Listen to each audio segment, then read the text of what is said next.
That in there is an eco lodge, Tetepare Eco Lodge that is, but it's got a reef all the way along the front into the bay, so you can't get in there. But the next one is a large village where you can anchor there and you can run up in the dinghy.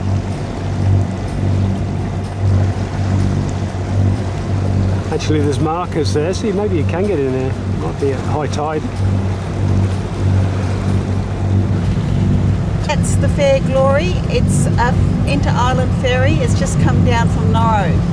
I think it's heading to Honiara.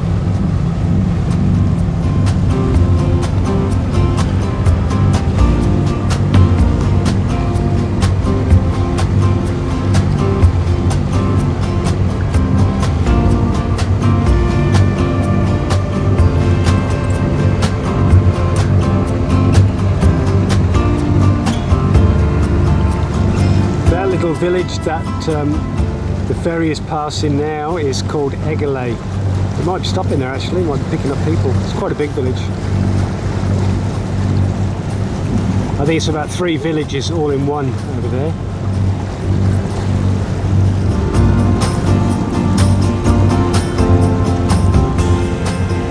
The island that we're heading for in the distance is Tetepare.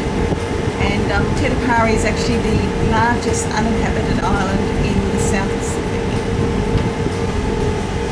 This is a book that was written about Tetepare from an ecologist called John Reed. And it's because of this book really that we're heading towards Tetepare to check it out. There hadn't been anybody living on the island for 150 years. And then unfortunately foreign logging companies came in and started logging. The descendants of the original inhabitants formed a group and stopped the logging.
We threaded our way around coral outcrops to find a suitable sandy patch in 3 metres to drop the anchor.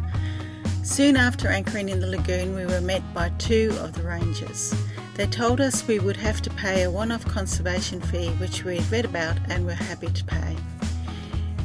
They then told us that they thought that the management had recently increased the fees, so they would have to ring the management up and find out what they were.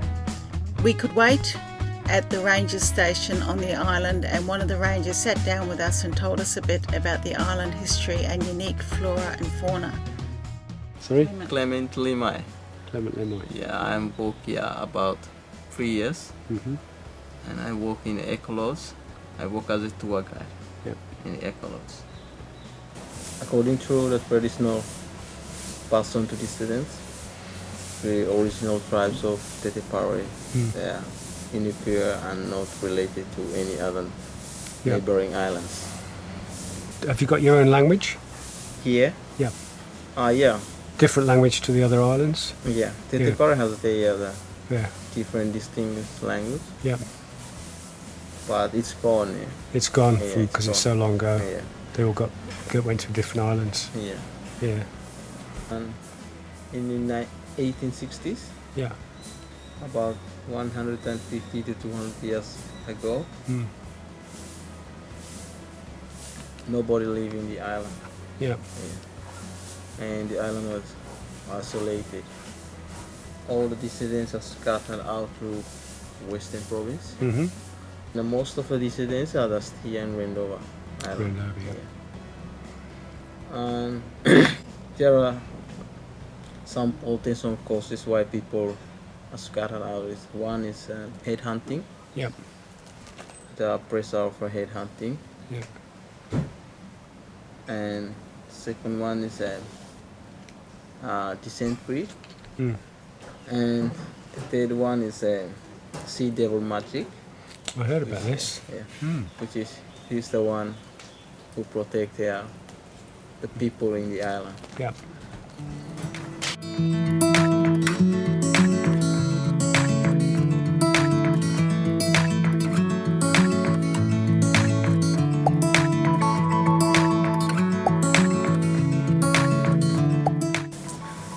Headhunting is like men.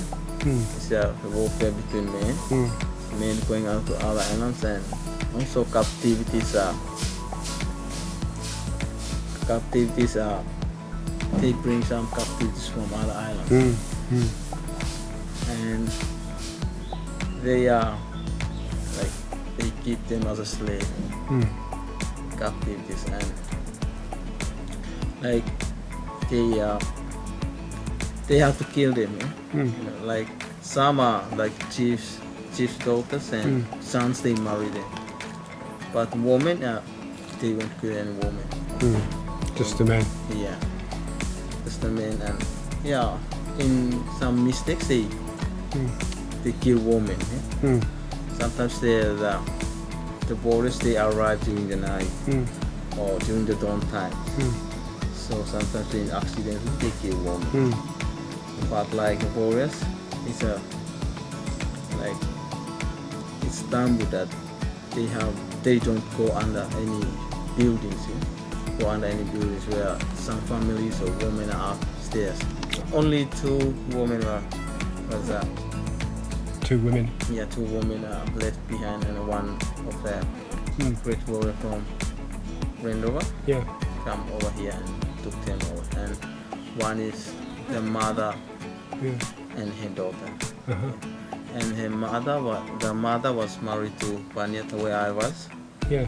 Yeah. Are you from Banata, Yeah, are you? from Banata. Okay. So that's on the other side of Rendover, isn't Yeah, it? this vertical side. Yeah, the other side, yeah. And the daughter of the mother is married to here, just here in some neighboring villages of Yeah. Yeah. And so we are descendants of the island. Yeah. So they are the 2 women, the last woman who left the island. Yeah. And how long ago was that? This was about 80 years ago. something, 18, no, 150 years ago. Oh, 150 years ago, okay. Right. 200 years. Yeah.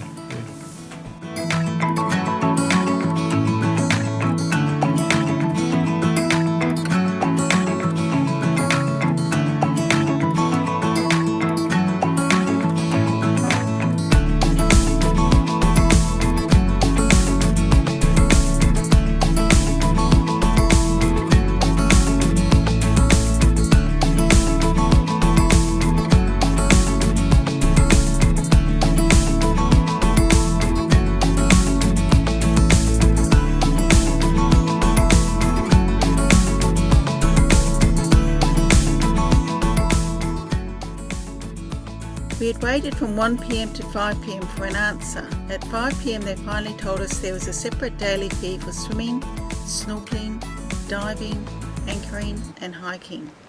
None of this was published on their website. We felt we were being ripped off, so we decided to leave. Good morning. It's 6:30 in the morning. We left Rendover, the south part of Rendover, about 5:30 last night, and it's now 6:30 in the morning, and we're not too far from Gizo, entering Ghizo Island. So we've been going through the night. We've had the wind against us most of the time. We tried to sail for a while. We did sail for an hour or two, and then the wind just kept getting stronger and against us. So we've just got the mainsail up now. We've had a few winds in the 18, 20 knots against us, and we've just got the one motor. At the moment we're doing just over 4 knots. It's not too bad, but we're going a bit slow when the wind was stronger today, in the early hours. Just show you where we are on the chart plotter.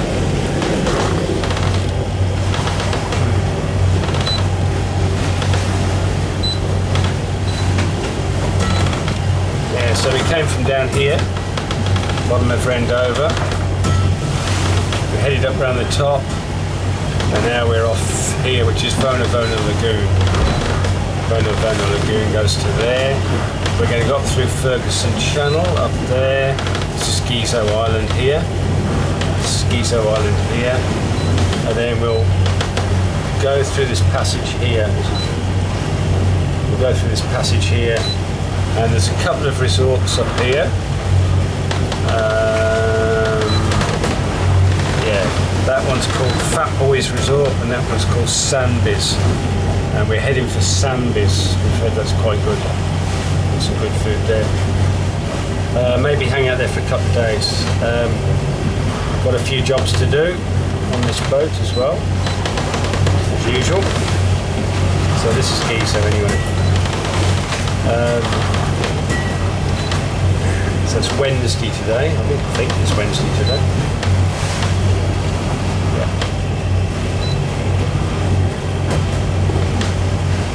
I'm not sure what the wind speed is at the moment because the wind indicator is not working. About an hour ago it just packed up. I don't know why. I started seeing all of a sudden 40 odd knots on there, and I don't know what happened. I'll have to have a look when we stop. And I need to fix this lever as well.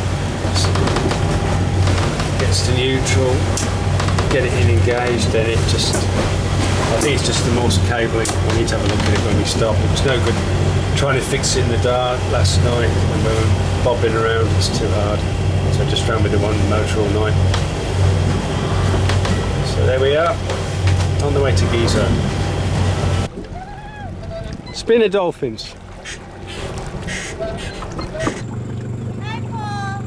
Hello, I've got your smiling face here. Join us for the next episode where we spend some time at the best resort on Ghizo Island and Paul dives one of Solomon Island's most impressive shipwrecks.